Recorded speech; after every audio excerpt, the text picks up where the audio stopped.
Hi, welcome to episode 3 of PercussionEducation.com. My name's Dave Gerhart.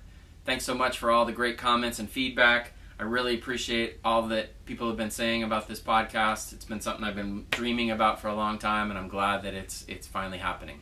So today we're going to do a little recap of last episode and talk about the stroke today. Okay, so the last time we talked about match grip and how you create the fulcrum and find the fulcrum, so you can go back to episode 2 and check that out.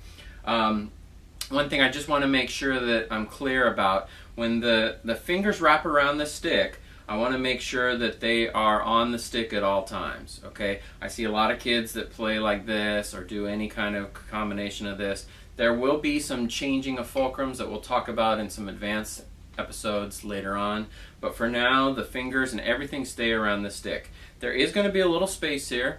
One of my teachers used to tell me that your hand is going to be in such a way that it's almost like you're holding a little bird. Okay, you want the little bird to stay there. You don't want to open up where they'll escape, and then conversely you don't want to grab on too tight where you hurt the bird, but you're just grabbing onto the stick very loosely, very relaxed. And I almost think about this fulcrum as if there is a nail that's driven through my nail, through the stick, and out of the other side of my finger. Okay, so that is where the stick is going to pivot.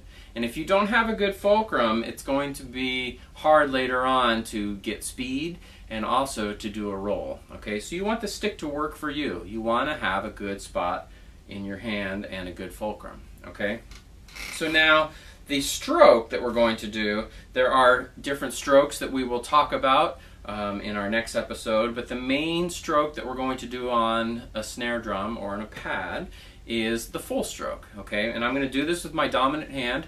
You feel free to do it with your right hand or your left hand. We're going to do it equally on both. Okay, but the stroke that we're going to do is a full stroke. Okay, and a full stroke is starting at one point, I'm going to say 10 to 12 inches above the pad, and I'm just dropping it and coming back up in that same spot. I'm kind of throwing the stick down into the drum or into the pad, almost as if I'm bouncing a ball. I don't do this when I bounce a ball, and then I do this and I wait to receive the ball back. And a good thing to do is actually to get a basketball and try this, or tennis, or any kind of ball where you're throwing that ball, just thinking. And the key to this is that I'm starting and stopping in the same spot. I'm not doing this, I'm not doing this. It's not two strokes, it's not this, it's down and up and stopping in the same spot. So another thing that I like to do a lot is to use my other stick as my guide. And you notice that when I come back up, I'm in a good playing position. I'm not doing, or any kind of, it's just down and up. So a good exercise for this is to just do alternating strokes. And you'll notice that the stroke is 99.9999999% wrist. There's a little bit of arm, but it is primarily for now just a wrist stroke. Okay? And that is our full stroke.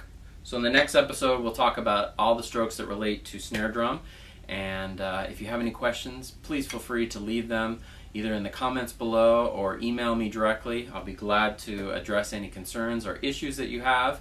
And if there's some topics that you'd like to talk about in the future, please let me know about those as well. Thanks again, and we'll see you on the next episode of PercussionEducation.com. Take care.